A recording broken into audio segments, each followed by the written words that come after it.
Entonces tenemos cuerpo físico y tenemos cuerpo etérico. Hay una tercera organización corporal que Steiner describe como cuerpo astral, que es una estructura anímica unida a lo que sería la base de nuestra alma, que son todos los impulsos anímicos interiores que reaccionan o responden de manera espontánea. Por ejemplo, las sensaciones. Por eso a esa base del alma, la antroposofía la denomina alma sensible, porque las sensaciones responden, la sensación blanca de la pared o la sensación de un sonido, es algo que el alma registra y responde a un impulso. En realidad el impulso sonoro que viene de afuera es devuelto por el alma por un movimiento que es la sensación. La sensación es una vivencia interior, no es una vivencia exterior. El cuerpo físico y el cuerpo etérico todavía son una estructura exterior para el ser humano. Lo que realmente es interior empieza con las sensaciones y con todas las vivencias anímicas que tienen el mismo carácter de responder sin ningún filtro, sin ningún proceso racional mediante. Entonces, ese cuerpo anímico, esa estructura del alma, unida a ese alma sensible, es lo que conocemos como cuerpo astral.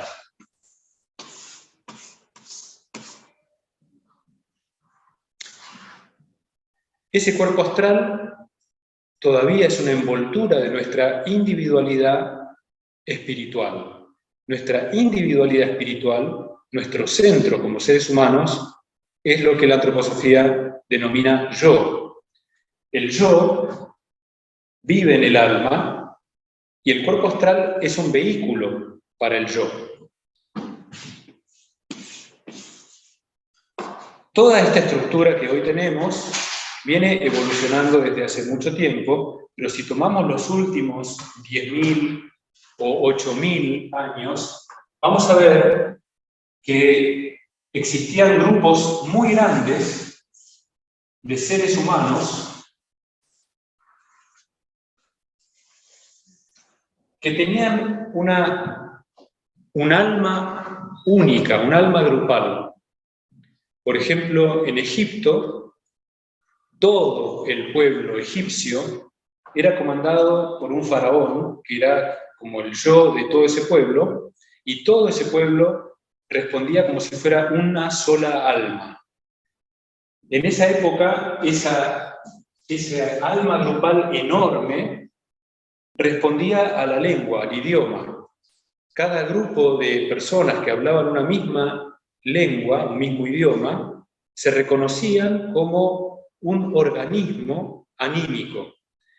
Y cualquier persona que tuviera un problema dentro de ese grupo anímico era contenida por todo este grupo enorme de personas. Y si alguien de afuera, alguien que hablaba otro idioma, se metía con algunos de estos que hablaban la misma lengua, todo este pueblo respondía, salía a responder por estas personas que formaban parte de su alma grupal.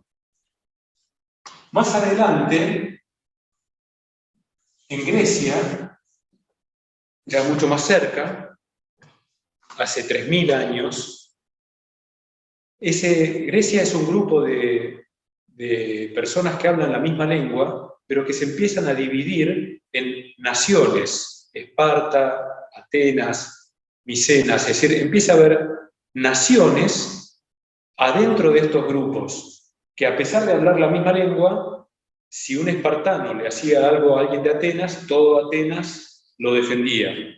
Entonces el alma grupo se fue reduciendo y pasamos de un alma que tiene que ver con el lenguaje a un alma que tiene que ver con la nación. En la Edad Media se van a volver a dividir las naciones. Adentro de las naciones empieza a haber grupos que responden como alma a grupos más pequeños, que son los clanes.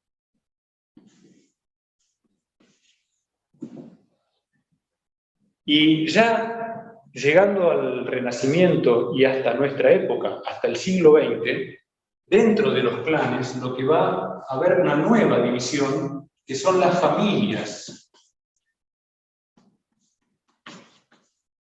Entonces, uno ve un proceso en los últimos 10.000 años de cultura, desde un alma gigante, donde el ser humano era parte de un grupo gigante, se fue reduciendo hasta llegar en nuestra época reciente, principios del siglo XX, a un grupo muy reducido que era la familia.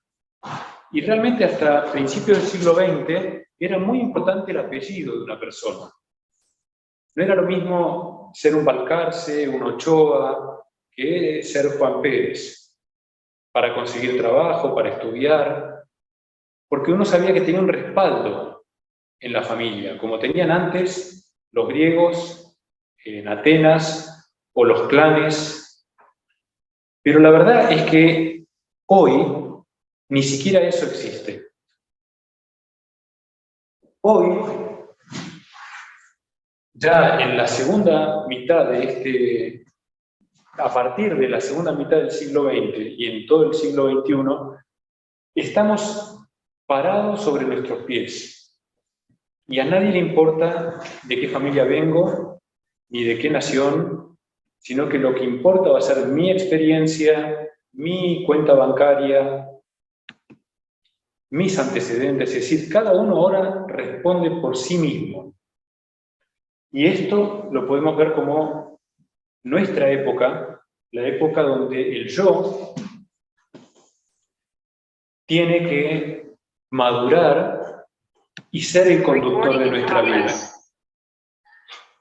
Este proceso de individualización es acompañado también por un proceso de llevar la conciencia hacia la materia. Cada vez el ser humano dejó de guiarse más por sus experiencias anímicas y espirituales, también los conductores de la humanidad, y fueron cada vez llevando su mirada más hacia los procesos materiales. El conocimiento antes tenía que ver con la revelación, tenía que ver con lo sagrado, el arte tenía que ver con lo sagrado, y eso también fue en un proceso de división y de ir cada vez enfocándose más hacia la materia. Entonces hoy estamos en un momento donde la mirada está puesta en la materia, es decir que toda nuestra conciencia se basa en creer que vivimos en un mundo que depende de las sustancias y a la vez que somos nosotros los únicos responsables de nuestra vida.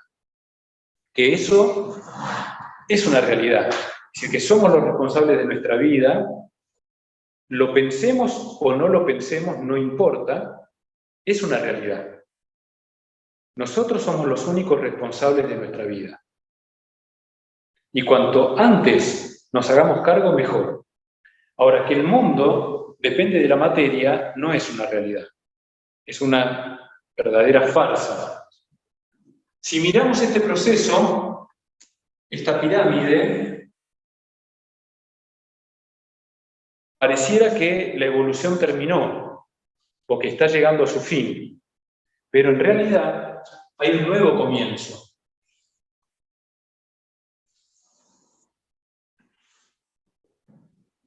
Ahora, ese nuevo comienzo es a través de la individualidad.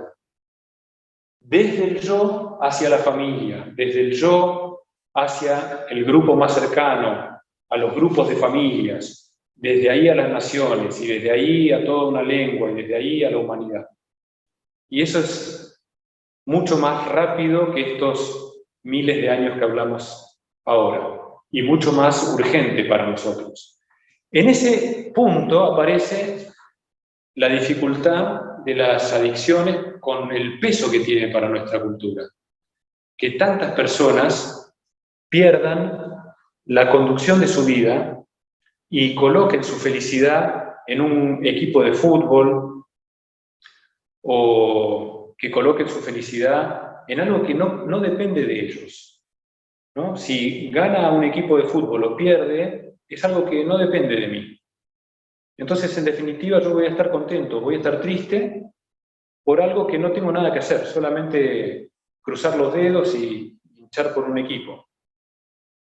Y en todos los ámbitos de la vida vamos a ver qué tendencias tenemos de volver hacia querer estar en un clan, querer estar en una nación, querer estar en una familia y sentirnos solos. El sentimiento de soledad es uno de los componentes principales que cuentan los jóvenes y los adultos que pasan por procesos severos de adicciones. Estas comunidades terapéuticas, desde la antroposofía, veían que estas conductas adictivas, por ejemplo, ellos tomaban como conductas adictivas la crítica, y había comunidades terapéuticas donde había personas que iban a rehabilitarse por su incapacidad de dejar de criticar o dejar de hablar mal de otras personas, o mentir. Es decir, la adicción a la falsedad. Muchas veces todas estas adicciones se juntan, y los que tienen adicciones severas a las drogas o al alcohol generalmente tienen dificultades para decir la verdad, y muchas veces se dedican también a poner afuera los problemas y a criticar lo que pasa fuera de sus vidas. Entonces ahora, con este primer preámbulo, vamos a tratar de entrar de lleno en las sustancias. ¿Qué sucede cuando nosotros ingerimos una sustancia, alcohol o cocaína, LSD, pastillas? Bueno, hay dos grandes géneros de sustancias. Están las sustancias que son estimulantes, como la cocaína, por ejemplo, donde está también el café, el mate, un montón de sustancias que nos estimulan, que nos hacen sentir más fuerza, el azúcar mismo. Y después están las sustancias que son alucinantes, que nos dan experiencias que no podríamos tener sin las sustancias. El alcohol ya es una de ellas. La borrachera nos pone en una situación con nuestro cuerpo donde escuchamos y vemos las cosas no como son. Y de ahí, bueno, marihuana, LSD,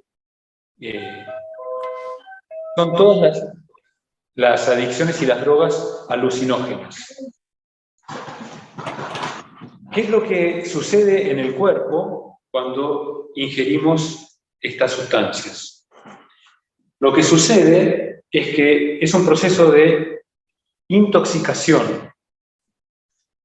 Intoxicarnos es tener una sustancia en el cuerpo que el cuerpo no puede metabolizar, no puede digerir. Todos los venenos son sustancias que el cuerpo no puede asimilar. Entonces, cuando ingerimos una sustancia tóxica, en una dosis que nos permite estar en el límite de lo que sería letal y lo que nos permite seguir viviendo, el cuerpo va a empezar a separarse del cuerpo físico del cuerpo etérico. Esta separación de cuerpo físico y cuerpo etérico cabalmente solamente sucede cuando nos morimos. Es decir, que el cuerpo físico y el cuerpo etérico están unidos siempre que estamos vivos y solamente se separan en el momento de la muerte. Ahora, si yo juego con una sustancia tóxica que me deja en una situación donde el cuerpo tiene que empezar a defenderse, donde el cuerpo tiene que empezar a corregir y ver cómo va a hacer para eliminar esa sustancia tóxica, lo primero que hace el cuerpo es, al separarse el cuerpo etérico del físico, es eliminar la conciencia ordinaria, la conciencia que se basa en los órganos físicos. Esa relación del cuerpo físico y etérico se ablanda y entonces tenemos experiencias fuera del cuerpo físico. Esos son los viajes de las drogas alucinógenas.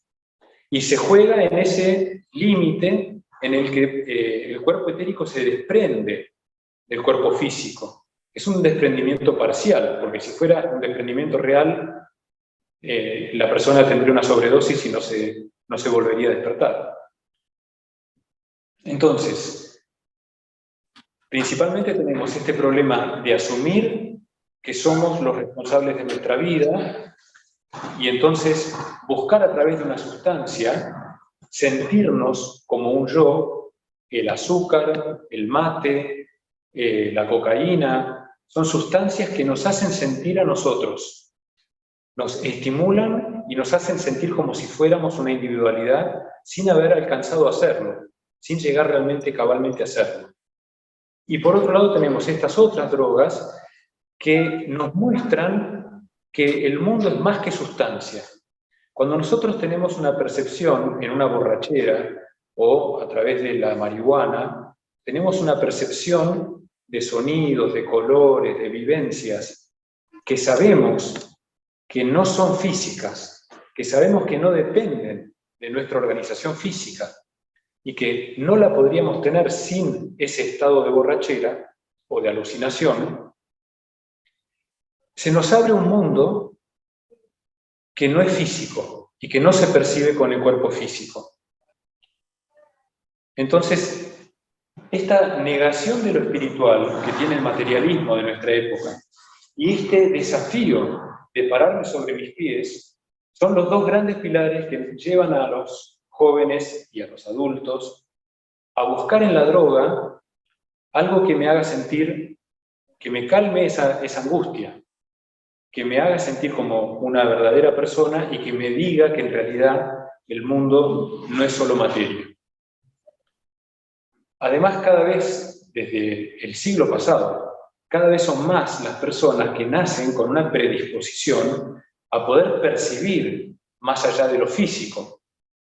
Muchos niños hablan de experiencias que no son físicas, y muchos jóvenes, pero inmediatamente se dan cuenta que estas experiencias que no son físicas no son normales, y ellos empiezan a ser tratados como si estuvieran enfermos. Se los lleva al psicólogo, se los lleva a hablar con un médico, los padres se preocupan, y entonces los niños y los jóvenes dejan de hablar de estas cosas que les pasan y se sienten enfermos. Y encuentran a veces en la droga una justificación para lo que les pasa sin la droga.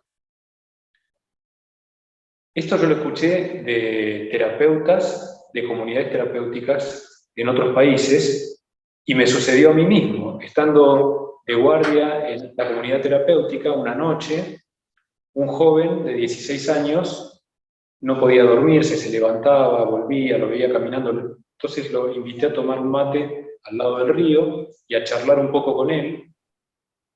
Y en esa soledad, en ese silencio al lado del río, él me dice: mira, te voy a contar algo que nunca le pude contar a nadie. Yo me drogo, y me drogaba antes de venir acá, porque cuando no estoy borracho ni drogado, me pasa lo mismo. Tengo las mismas experiencias. Y no sé por qué, pero siento que a vos te lo puedo contar, y que vos no vas a pensar que estoy loco.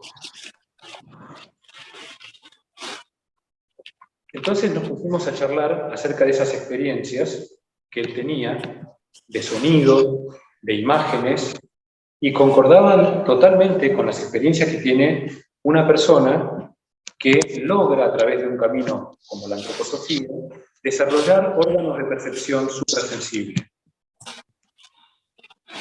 Para este joven fue un alivio poder conversar de esto y poder decirle: mirá, lo que vos estás percibiendo sin droga y sin alcohol es algo que hay bibliografía sobre esto, hay libros sobre lo que sucede. Y por supuesto, si uno no tiene un camino de hacer ciencia con estas vivencias, uno no sabe qué es lo que le pasa.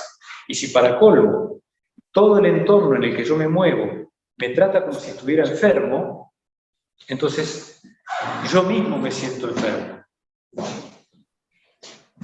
Bien. Vamos a entrar un poquito, entonces, en la diferencia entre lo que es el tratamiento que hace cualquier comunidad terapéutica que se basa en la psicología moderna y los tratamientos que se hacen en comunidades terapéuticas desde la antroposofía. Las comunidades terapéuticas tradicionales consideran al adicto, ya por definición, como alguien que tiene una dificultad para hablar. Adicto, no dice, es alguien que no dice. Y de una manera muy lineal, demasiado lineal, consideran que hablando, forzando a hablar, prestando los espacios para que él pueda comunicarse y dándole herramientas para que su comunicación sea diferente, se va a curar. Y lo que sucede en estas comunidades terapéuticas es que lo único que cambia en los adictos es su forma de hablar. Pueden decirte todo lo que querés escuchar, pero después no pueden hacerlo. No pueden, cuando salen de la comunidad, al poco tiempo están drogándose de nuevo o tomando alcohol de nuevo. Y entonces vuelven a la comunidad y se arrepienten y lloran y trabajan tal vez 1 año, tal vez 2 años, y hablan y te dicen todo lo que vos querés escuchar. Que la droga es mala, que hay que ser responsable, que hay que trabajar, que no sirve para nada drogarse. Nuevamente salen al mundo y nuevamente vuelven a reincidir, y nuevamente vuelven a la comunidad terapéutica, y esto sucede a lo largo de la vida de estas personas 15, 16, 20 veces. Toda la vida. Algunos directamente pasan a vivir en la comunidad terapéutica y no quieren salir. Quieren trabajar ahí, quieren hacer alguna tarea dentro de la comunidad terapéutica, pero no quieren ya estar en el mundo porque ya tienen la experiencia frustrante de que no pueden ser lo que ellos dicen que son. Y esto es en todo el mundo. Las comunidades terapéuticas, desde la antroposofía, consideran que salir y volver a entrar y salir y volver a entrar es una enfermedad en sí misma, es una forma de adicción. Es una adicción a la comunidad terapéutica. Y una adicción a las personas que conducen los tratamientos. Entonces ya no depende de mí mi vida, depende de mi terapeuta, o depende de la comunidad terapéutica. Pero estamos siempre en el mismo problema de no poder atravesar este lugar. Entonces, estas comunidades terapéuticas empiezan empiezan desde lo concreto, reparando el daño que su adicción provocó en el cuerpo astral, en el cuerpo etérico y en el cuerpo físico. Porque las sustancias, esas sustancias tóxicas que una y otra vez el adicto busca para tener una experiencia, van dañando el cuerpo astral, van dañando el cuerpo etérico y finalmente van dañando el cuerpo físico. Entonces, las adicciones tienen su origen en el cuerpo astral.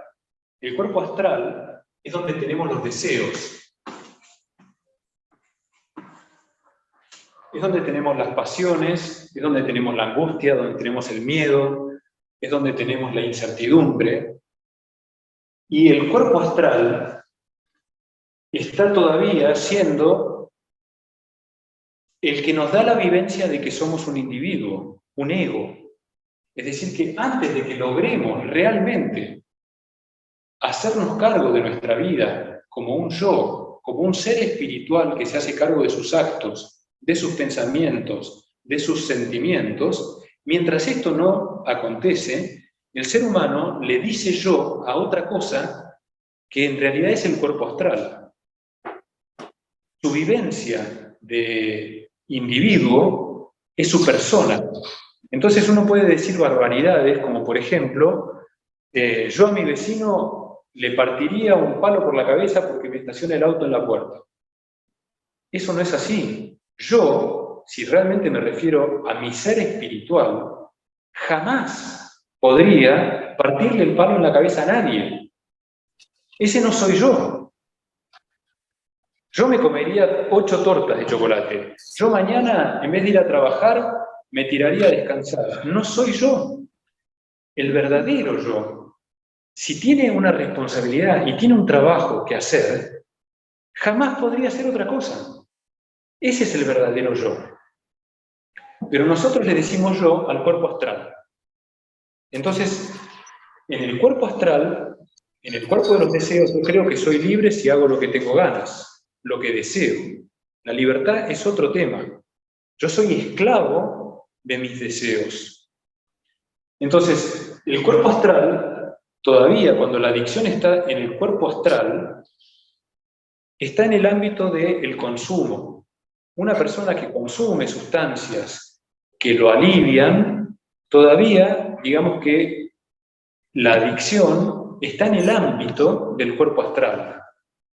Y mientras está en el ámbito del cuerpo astral, que a todos nos sucede, todos tenemos alguna debilidad donde no somos nosotros, es el cuerpo astral, es muy fácil, o digamos que para hacer un proceso de educar al cuerpo astral y de sanar el cuerpo astral, sería el escalón más simple, y sería el escalón que todo terapeuta debería empezar a hacer, si quiere ayudar a los que están varios escalones más abajo. Cuando la adicción pasa al cuerpo etérico, se vuelve una adicción, realmente. Porque en el cuerpo etérico tenemos el cuerpo de los hábitos. Entonces, cuando la conducta adictiva y el consumo se vuelve un hábito, una costumbre, empieza a ser parte de mi ritmo, de mi rutina, empieza a ser una necesidad, empieza la adicción. Entonces el cuerpo etérico empieza a ser dañado por esa adicción. Ya el cuerpo astral, a través del deseo de no querer o de no poder asumirme como una persona, o de no resistir que el mundo es solo materia, y buscar en una sustancia algo que me ayude a aliviar, eso ya es el cuerpo astral el que se daña. Pero ahora pasamos a dañar el cuerpo etérico cuando ya necesito una y otra vez volver a esa experiencia adictiva. Y cuando esto pasa al cuerpo físico, entonces entramos en una adicción severa, porque el cuerpo físico es un cuerpo de estructuras. La adicción, la necesidad de una sustancia, se vuelve parte de mi estructura. Mi estructura física genera estructuras, pero estructuras orgánicas, que empiezan a demandar las sustancias como si fuera hambre, o como si fuera sed, o como si fuera el deseo de procrear, o como si fuera el miedo a la muerte. Es decir, que se generan glándulas que segregan sustancias que al cuerpo le piden la droga, el alcohol o la sustancia que el adicto ingiere. Y ahí estamos en un caso bien severo. Existen drogas más duras y existen drogas más blandas. Por ejemplo, entre las drogas más duras tenemos la heroína. Y estos terapeutas, había un artículo muy interesante donde ellos comparaban los cuentos de hadas de los hermanos Grimm, los mensajes y la sabiduría de estos cuentos, con estos dos géneros de adicciones. Entonces, ellos decían, cuando es una adicción todavía una droga blanda, estamos en una situación, el alma del adicto, que se puede comparar a Blancanieves en el féretro de cristal, después de haber comido la manzana envenenada. La manzana envenenada la deja en coma a Blancanieves. Y Blancanieves es cargada por los seres elementales. Los seres elementales son de la naturaleza de las fuerzas vitales. Son seres etéricos, seres vitales. Estos gnomos que cargan el féretro de cristal son las fuerzas vitales. Y estos terapeutas decían, cuando un adicto está en esas adicciones al LSD, al alcohol, a la marihuana, su alma vive como dentro de un féretro de cristal. Siempre me llamó la atención, por ejemplo, que hay un músico de rock argentino, Fito Páez, que tiene una canción que dice esto: nuestra vida es un lecho de cristal para los dos. Y de pronto estos seres elementales se tropiezan, el féretro golpea y Blancanieves escupe la manzana. Eso dice el texto original, no el de Walt Disney. No es que viene el príncipe azul y le da un beso, es muy romántico, pero en realidad lo que pasa en el cuento original es que se le cae el féretro a los enanos y cuando golpea, el féretro se escupe la manzana. Las drogas como el LSD, perdón, como la heroína, decía, cuando llegan a formar una estructura en lo físico, la cocaína también puede llegar a ese punto, tenemos un adicto que es muy difícil de recuperar, realmente. Estos terapeutas hablaban de la Bella Durmiente, donde la Bella Durmiente ya son 100 años, es decir, 100 años es que en esta vida no se va a despertar. Hay que esperar esta vida. Y esa Bella Durmiente está en un palacio rodeada de espinas. Y uno no puede acceder, ¿no? Los que quieren acceder quedan sufriendo y muriendo en esas espinas porque el adicto realmente está en un lugar que no podemos acceder, inaccesible.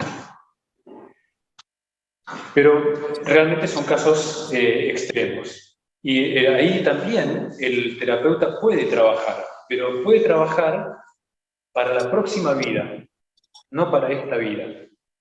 Puede trabajar con el adicto y puede preparar lo que va a ser su proceso después de la muerte hasta su nueva encarnación. ¿Cómo se trabaja entonces a alguien que tiene estos daños? En las comunidades terapéuticas desde la antroposofía, que investigué y que son muchas, sobre todo en Suiza, en Alemania, en Holanda, cuando se ingresa a la comunidad terapéutica, el adicto es tratado como un niño de menos de 7 años. Sabemos que en esa edad de menos de 7 años se estructura el cuerpo físico. Entonces, ese es un concepto que también tienen las comunidades terapéuticas de la psicología tradicional, moderna. Ellos toman al que ingresa a la comunidad terapéutica bajo la idea de que es un hermano menor y que lo único que tiene que hacer es imitar lo que hacen los demás. Eso es maravilloso, pero en realidad no son consecuentes con esa idea, porque a la vez de que hacen eso, todas las semanas tiene sesión con un psicólogo que le pregunta por qué se drogaba. Y él le cuenta entonces que el padre era violento, que sufrió violaciones, que tuvo que vivir en la calle, que le pasó esto, que le pasó el otro, y todas las semanas esta persona vive hablando de todo eso que le pasó, y ningún niño menor de 7 años sería sano que esté diciendo todo eso todas las semanas. Entonces, por un lado está la idea de que él tiene que ser como un hermano menor dentro de la comunidad, y eso es genial, pero no se es consecuente.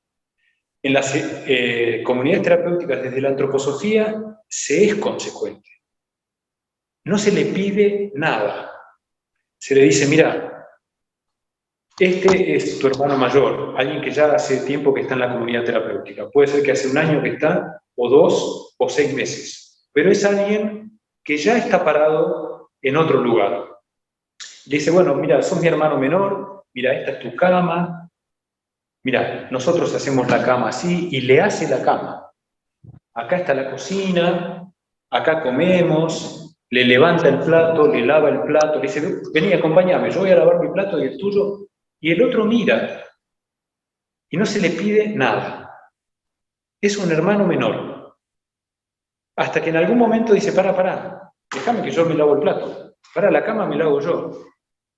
Y en ese momento que él empieza a tomar las responsabilidades básicas sobre su persona, se empieza a ver cómo hay una corrección de ese cuerpo físico.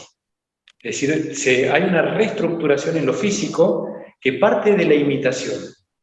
Imitar cosas sanas, imitar cosas que sirven. Voy a la huerta, vení que yo trabajo en la huerta, vos sos mi hermano menor, vamos a trabajar en la huerta, estamos haciendo el compost, o estamos haciendo surcos, o ahora nos toca sembrar. Mirá, tengo que ir a la carpintería, mirá, ahora vamos a ir a arreglar las máquinas, sentate, mirá, yo soy el que arregla esto.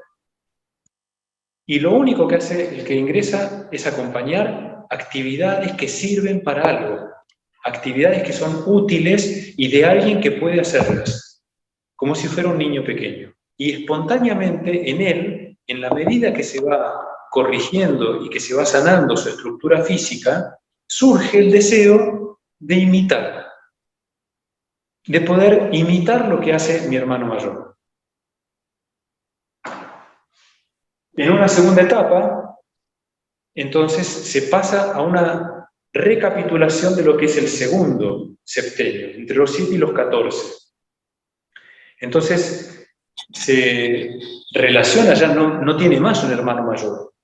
Ya él se hace su cama, se lava sus platos, va solito a su lugar de trabajo, que le digan, y empieza a tener maestros que le empiezan a enseñar cosas que pueden ser de lectura, de matemáticas, de música, de pintura, de los mismos también actividades que hacen ahí, el carpintero, el que arregla las máquinas, viene un mecánico, el que hace la huerta, pero viene un especialista, viene un profesor, que es un terapeuta, y que es una autoridad, que sabe lo que hace.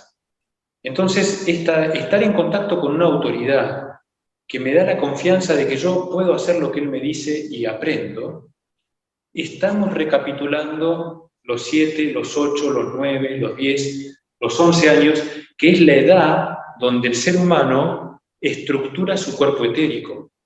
El cuerpo etérico se vuelve autónomo a los 7 años.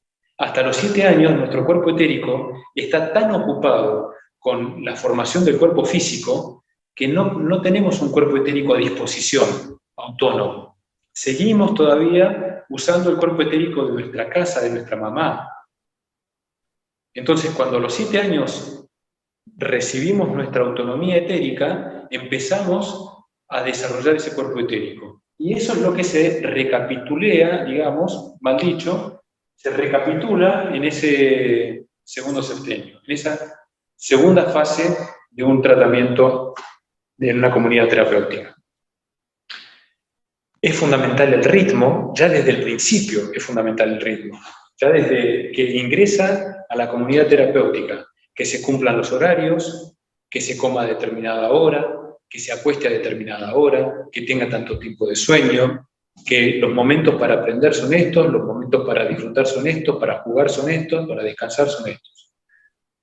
Eso sigue en la segunda fase y todo eso tiene que ver con los hábitos y tiene que ver con el cuerpo etérico y se van sanando verdaderas heridas, verdaderos agujeros de ese cuerpo etérico que fueron ocasionados por las sustancias tóxicas, que fueron separando al cuerpo etérico del cuerpo físico y que fueron haciendo sutil o leve esa unión. Ese es el famoso flashback que tienen los adictos, que pueden estar un tiempo sin consumir y de pronto tener una borrachera sin sustancias, tener una alucinación sin sustancias. Se debilitó tanto la relación de lo físico con lo etérico que está débil. No necesitan sustancias para que se separen un poco. Y cuando se separan un poco, alucinan. ¿No? Tuve un flashback. Es decir, que tuve una alucinación sin haber consumido.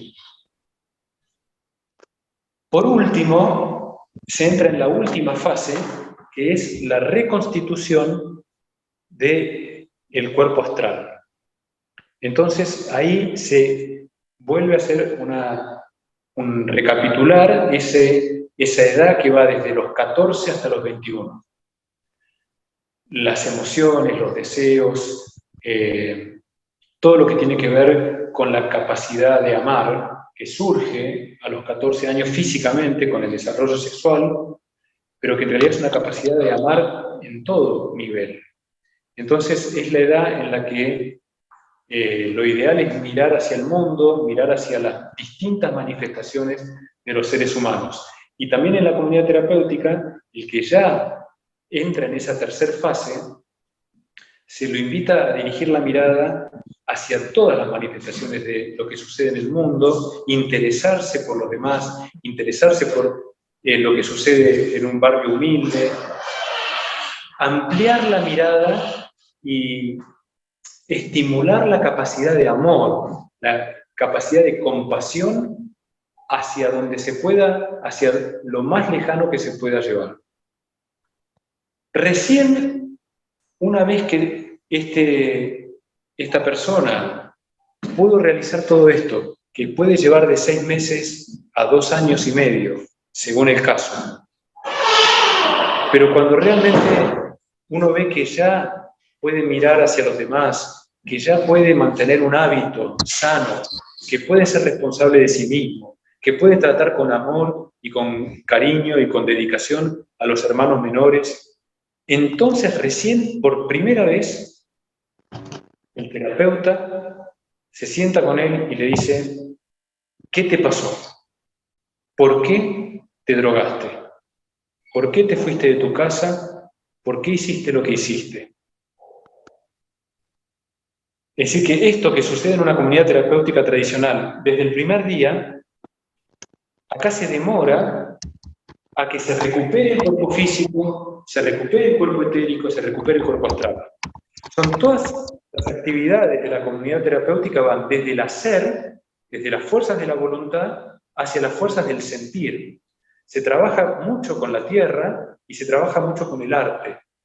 Desde las fuerzas del hacer, del poder hacerme cargo de lo que yo necesito, a pasar al sentimiento y a los sentimientos artísticos, a poder trabajar los sentimientos expresivos, recién después de que toda esta fuerza se hizo sana, se hizo robusta, se pudo robustecer la voluntad, se pudo robustecer el sentimiento, recién cuando eso puede empujar hacia el pensar, cuando toda esa organización física, etérica y astral puede hacer subir fuerzas de voluntad y de sentimientos sanas al pensar, entonces nos sentamos a pensar. ¿Qué te pasó?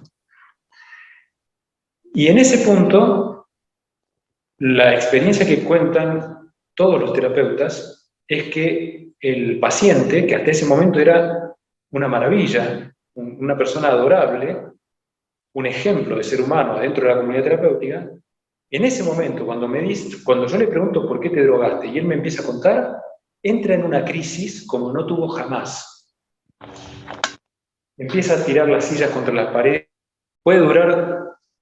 Esa crisis puede durar 4 horas, 2 días, 1 semana, 1 mes.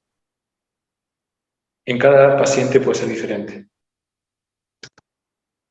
En ese punto, más o menos la mitad de los pacientes, de los que comenzaron el tratamiento, que son muy pocos los que dejan este tipo de tratamientos, a diferencia de las comunidades terapéuticas tradicionales, donde la mayoría deja el tratamiento. La antroposofía es muy poca, es al revés, hay un 10% que no termina el tratamiento, entre un 10 y un 5 según cada comunidad. Y todos los que llegan entonces a terminar y no a terminar, que llegan a este punto, más o menos la mitad vuelve a la droga.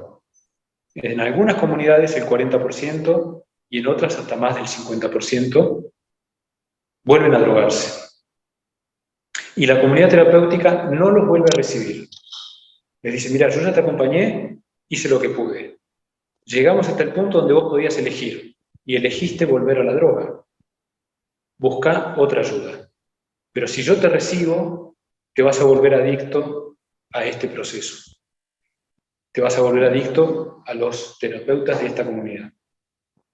Y la adicción a una persona es una de las peores. Cuando uno se hace adicto a una persona, hay un yo, o alguien que parece un yo. Y ahora yo le deposito mi destino a ese otro yo, es muy difícil volver de ahí. y es tan dañino como ser adicto a cualquier otra cosa. Hay algunas adicciones que no son molestas para los demás, pero no quiere decir que no sean una ausencia de sentido en la biografía del adicto. La biografía se vuelve carente de sentido, como la Bella Durmiente, que está ahí anulada e inaccesible. Y otras adicciones son molestas para el entorno, y a veces esa molestia que genera en el entorno moviliza al entorno a que tenemos que hacer algo. El otro porcentaje, más o menos 50 y 50, deja la droga para siempre. Exacto. Y yo les decía, ¿qué es lo que tiene que hacer el terapeuta en esa crisis? Y lo único que tiene que hacer el terapeuta es acompañar al adicto, en realidad al paciente, acompañarlo durante toda la crisis, sea un día, sean 2, sea un mes, estar con él. Dormir o no dormir, acompañarlo con la certeza, lo único importante es la certeza que tiene el terapeuta de que va a salir, de que puede salir, de que tiene la capacidad de elegir salir. Y más o menos la mitad elige dejar la droga y lo hace, porque ya tiene con qué hacerlo. Y la otra mitad elige volver a la droga. Pero en todo caso, la comunidad terapéutica les dio la posibilidad de elegir a cada uno. Y realmente más que eso, yo creo que ningún terapeuta puede hacer, porque si no realmente estaríamos en el lugar del yo del otro, si hiciéramos más que dejarlo libre. Entonces, la mayor aspiración de un tratamiento terapéutico para alguien que está que perdió su vida y su libertad por una sustancia, es devolverle la posibilidad de elegir. Y ahí se ve que hay un 50 y 50. En algunos casos más del 50% dejan la droga para siempre, y en algunos casos más del 50% vuelven a la droga.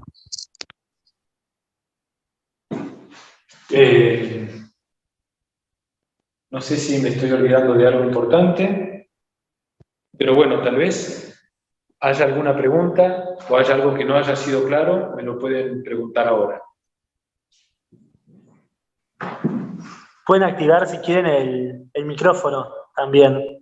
O si escriben por el chat, pueden... ¿Vos, Mariana, podés leer si escriben por el chat? Sí, si querés yo leo. Yo escribí una pregunta también.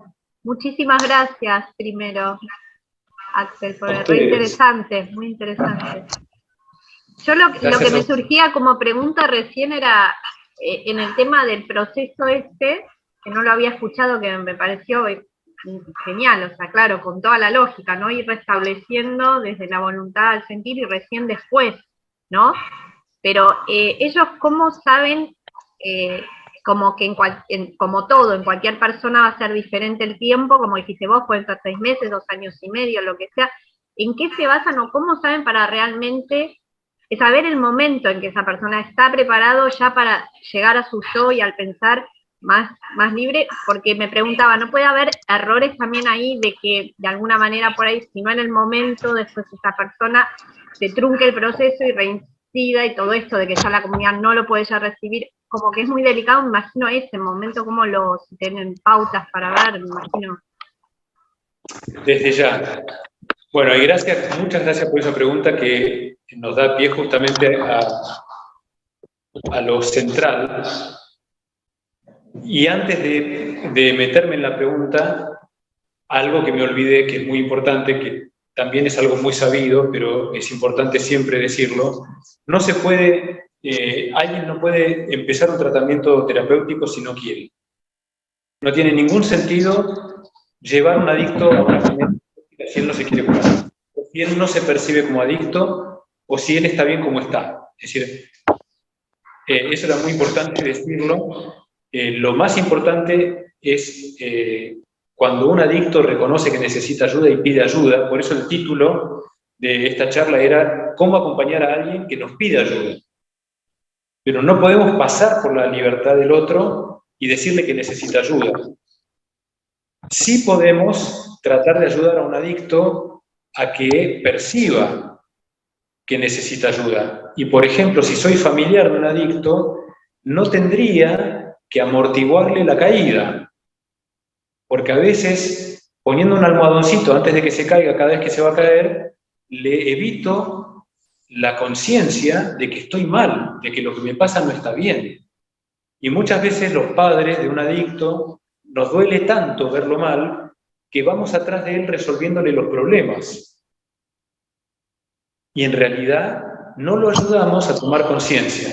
Generalmente un adicto que toma conciencia de que necesita salir de la droga o del alcohol y que reconoce que tiene un problema es porque toca fondo.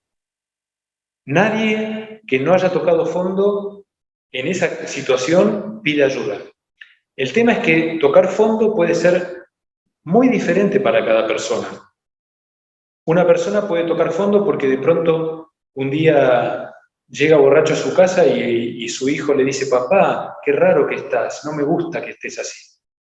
Y eso puede ser que a un alcohólico le haga tocar fondo. Y otro alcohólico por ahí tiene que pasar por un accidente de tránsito donde casi se mata o mata a alguien y termina en un juicio y una situación extrema para tocar fondo. Es decir, que el fondo de cada ser humano es distinto, pero sí es importante que surja del individuo la necesidad de la ayuda. Y ahora entonces sí, la pregunta que me estaban haciendo.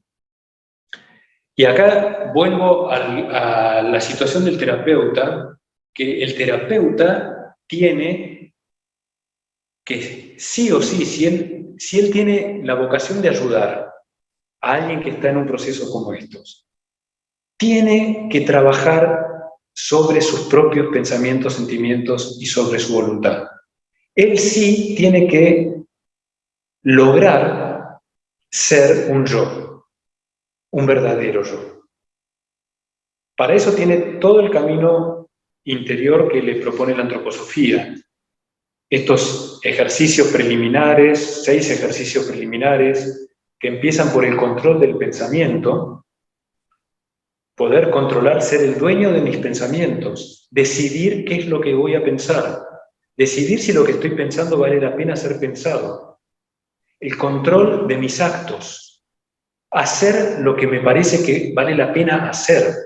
Y para eso estos ejercicios preliminares tienen indicaciones precisas, 5 minutos, 10 minutos, todos los días, ejercitarme concretamente con este ejercicio para el pensar, concretamente con este ejercicio para la voluntad, buscar este otro ejercicio para el sentir, la ecuanimidad, este otro ejercicio para intensificar el pensar en el sentir y ser positivo y no estar criticando y no engancharme en lo negativo. Este otro ejercicio concreto y específico para intensificar la voluntad en el pensar en la voluntad y tener una apertura y ser una persona que recibe cosas nuevas, que escucha lo nuevo. Y este último ejercicio preliminar, que es el pensar, que se fortalece en el pensar mismo y que tiene la perseverancia, la capacidad de tener una perseverancia y de sostener esta ejercitación. Esos 6 ejercicios ponen en movimiento y me hacen dueño de todo lo que sucede con el chakra cardíaco. Hay un libro de un antropósofo norteamericano, Florin Lowndes, que se llama El despertar del chakra del corazón, que si bien es una mirada particular de su maestro, O'Neill, que fue discípulo de Steiner, y no es la única forma de hacer estos ejercicios, es súper interesante. Y además ahí en ese libro están todas las indicaciones que dio Steiner para estos ejercicios, traducidas al español. Algunas solamente están en ese libro, porque no todo el material de Steiner está en español. Está este otro conjunto de ejercicios que son para los días de la semana, que en realidad es una renovación del camino óctuple del Buda, donde Steiner dice: el lunes concentrarme en tomar conciencia de lo que hablo. Algo que hacemos todo el tiempo. hablar. ¿Será que todo lo que digo valía la pena ser dicho? ¿Será que algo que yo tenía que decir me lo callé? Poner conciencia a algo tan simple como hablar. Los martes, poner conciencia a lo que hago. ¿Será que estoy haciendo algo que es lo que realmente decido hacer? Si yo tuviera que hacer algo que tenga sentido, ¿estaría haciendo esto que estoy haciendo? Hay cosas que tienen sentido y que no estoy haciendo. ¿Qué consecuencias tiene lo que yo hago para los demás? Es el ejercicio para el martes. El miércoles, ¿cómo pongo en equilibrio mi vida sin apurar nada y sin frenar nada? ¿Cómo busco una relación armoniosa en el ritmo de mi vida? Nunca hacer más de lo que puedo, pero tampoco dejar de hacer lo que puedo. El jueves, poner una mirada sobre lo que es panorámica, acerca de lo que son mis ideales en mi vida, cuál es el sentido de mi vida. Los viernes, tratar de aprender de todo lo que me pasa. Que ninguna experiencia que tenga pase por mi alma sin que yo aprenda algo, positivo o negativo. Esto no es que voy a hacer todo lo que me pasa, sino que voy a decir, no, esto yo no lo haría. Sí, esto me enseña algo nuevo. Los sábados, poner atención a lo que pienso y ver si pienso lo que vale la pena ser pensado. Si es algo esencial lo que estoy pensando, o si lo que estoy pensando es insignificante o no le sirve a nadie, o no me sirve a mí. Los domingos, tomar decisiones solamente de lo que yo estoy considerando que vale la pena tomar una decisión.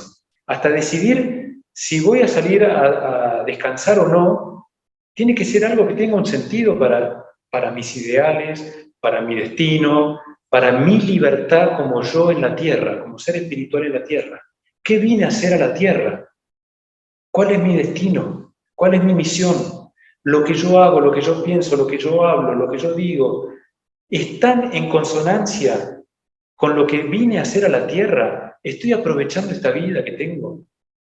¿Mi vida está llena de mí o hay un vacío de mí mismo en mi biografía? ¿Cuán adicto soy? Eso un terapeuta lo tiene que trabajar hasta las últimas consecuencias. Un maestro también, un artista también, un médico también.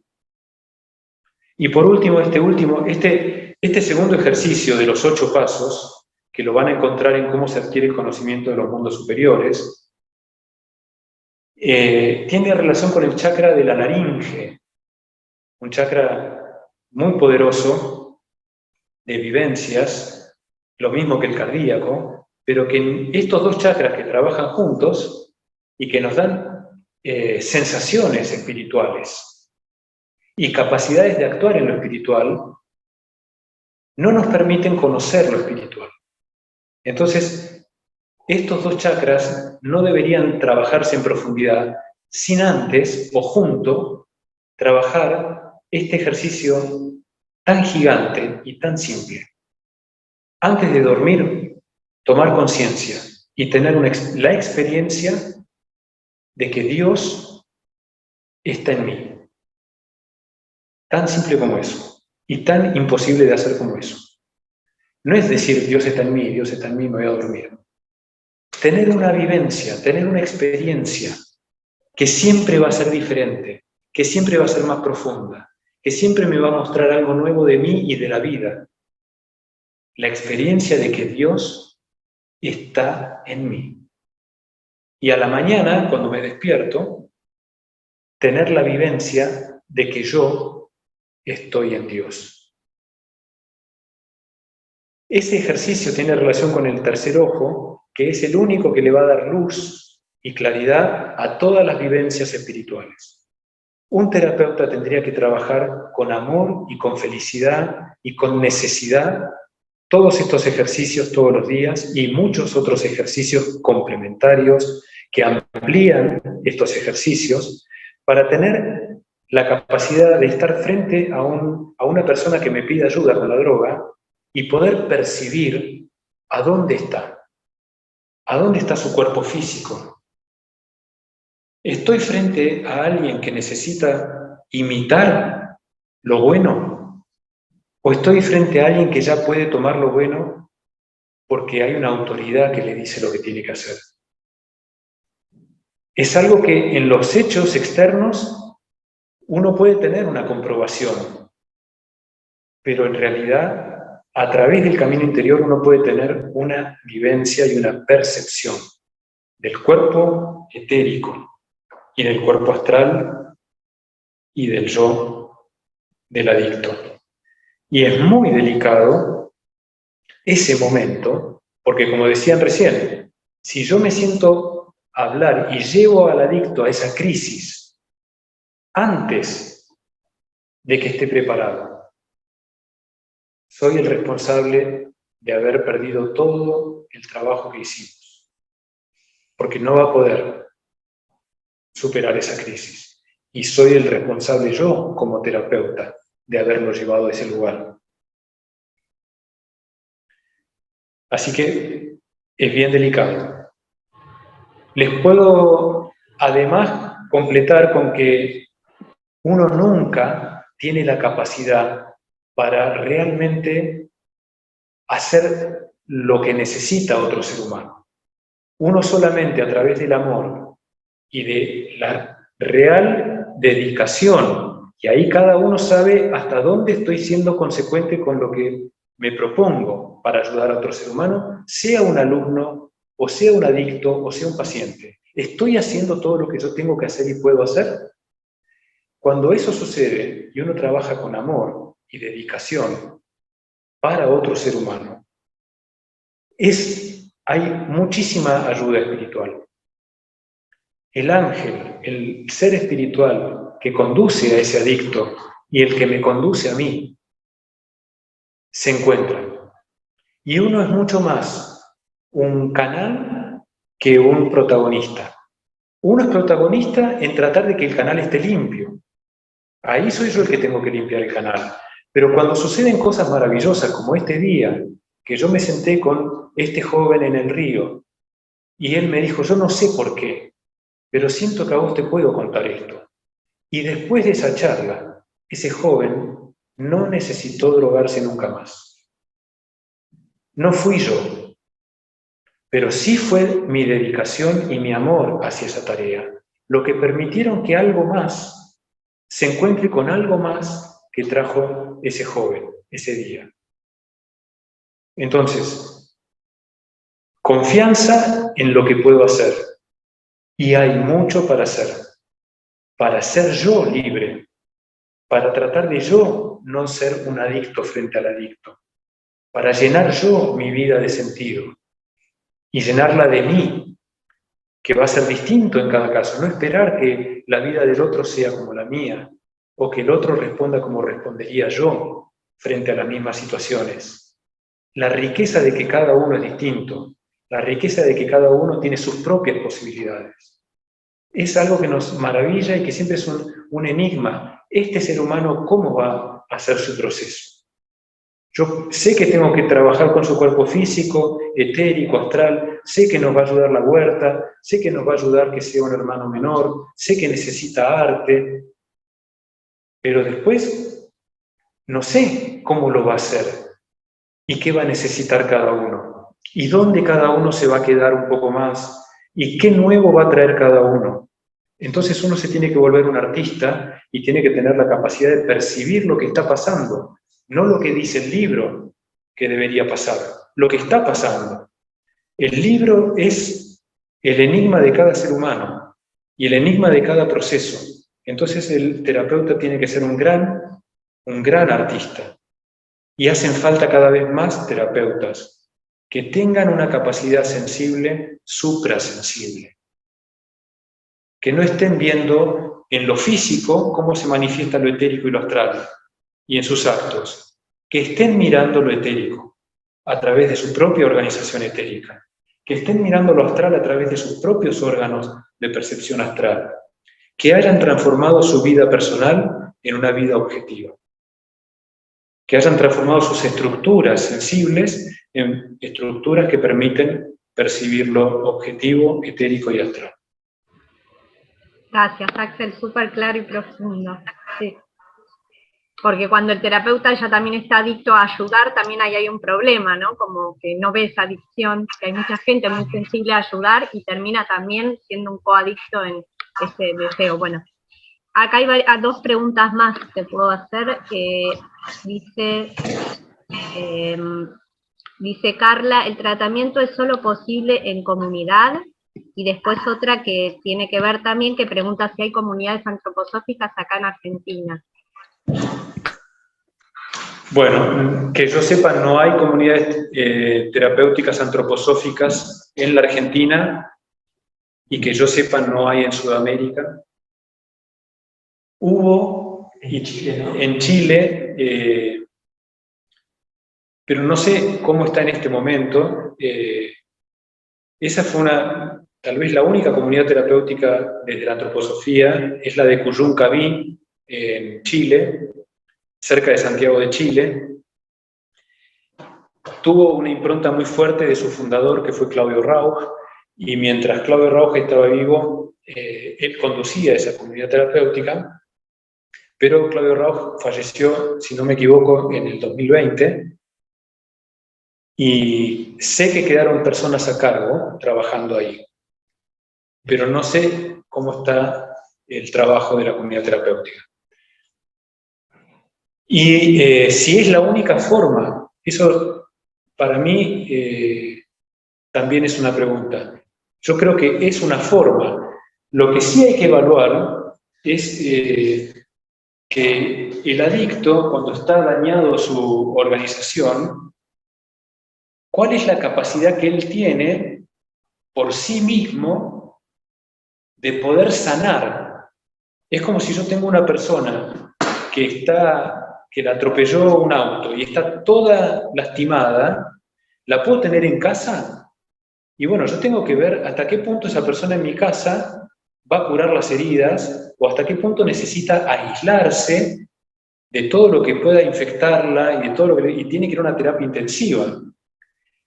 Yo no sé si una persona que tuvo un accidente tal vez se puede curar en su casa. Es una pregunta que es muy bueno también no tener un prejuicio, pero lo que sí hay que ver es que hay un equilibrio entre la fuerza que tiene la adicción y la fuerza que tiene el yo de esa persona. Cuando lo etérico, lo astral y lo físico están dañados, el yo no puede manifestarse, está debilitado, está extremadamente debilitado, y la fuerza que hace el entorno, los amigos, las conductas que él tenía, la posibilidad de acceder a las sustancias, es tan grande que es una balanza que de ninguna manera se va a poder poner en equilibrio. Entonces, de alguna manera hay que lograr separar al adicto de su entorno, de sus costumbres adictas, de lo que hacía como adicto. Porque es imposible que él pueda fortalecerse en ese medio. Entonces, de alguna manera hay que separarlo. Tal vez se puede uno mudar a otra provincia, a otro pueblo, y empezar una vida distinta. Seguramente va a necesitar de alguien que se haga cargo de él. Es decir, que tal vez un familiar o un terapeuta dice, mira, no hay comunidad terapéutica, o no te voy a internar en una comunidad terapéutica que no trabaja como hace falta, pero me voy a hacer cargo de vos. Nos vamos a vivir a las sierras, y en las sierras vamos a empezar a trabajar la huerta, y vas a ser mi hermano menor. Yo no digo que sea imposible sin una comunidad terapéutica, pero me parece que es imposible sin aislar al adicto del entorno en el que él vivía como adicto, cuando eso ya cobró una dimensión que es como querer remar un tsunami con kayak. Claro. No tiene sentido. Sí, gracias. Ahí pidieron la palabra Alicia, había pedido la palabra, y Paula. Si querés, Alicia, que estabas primero, y después Paula. Hola, buenas tardes. Bueno, yo ahí puse una información que en Chile sí existe comunidad terapéutica, se llama Fénix, hace muchos años, es realmente con un trabajo formidable, sus terapeutas casi todos se han formado con Dunselman en Holanda, y yo formo parte de una fundación que existe en la Argentina que se llama ONDAR, que está respaldada por Micaela Glecker, que trabajamos sin internación, pero sí hacemos grupo comunitario, y que somos los que hemos traducido el libro de von Dunselman, En lugar del yo. Es una información que les quería dar, porque es muy importante que se sepa que sí existe. Nada más. Muchísimas gracias. Muchísimas gracias. Hola Axel, yo quería preguntar, bueno, la descripción del tratamiento para los diferentes septenios me quedó súper claro, re lindo, pero en la última fase, donde dice reconstituir el cuerpo astral, ¿no?, que corresponderían de los 14 a los 21, creo que se cortó en un momentito, quizás no pude registrar todo lo que dijiste, pero si pudieras expandir un poquito, ¿cuáles serían las actividades que corresponderían a esa reconstitución del cuerpo astral? Dijiste estimular la capacidad de amor, cuidar a los hermanos menores, mirar hacia el mundo. ¿Qué actividades serían dentro de una comunidad terapéutica antroposófica? Básicamente el gesto es ese, el que vos acabas de repetir. Digamos, lo más importante para un adulto o un joven que ya pasó por ese despertar del astral es llevar ese interés hacia las distintas manifestaciones del ser humano. Es motivarlo hacia la mirada hacia afuera. El problema con el desarrollo del cuerpo astral siempre es que se vuelva sobre sí mismo, ¿no? Esto de la selfie, el Instagram, estar todo el tiempo siendo el ombligo del mundo, que le pasa a los adolescentes, es lo contrario de lo que sería sanador para ellos, que es el interés por lo que sucede afuera, por las diferentes manifestaciones humanas. Ese es un gesto sano para el cuerpo astral, y después, acompañado de esto, hay todo un desarrollo que ya sucedió muchas veces en los adultos y en los jóvenes, que tiene que ver con un desarrollo orgánico de su capacidad de juzgar el mundo, que parte de un juicio práctico. Entonces también uno no se sorprende de que el paciente que está en ese momento de pronto solamente quiere entender para qué sirven las cosas y quiere entender lo que puede ver.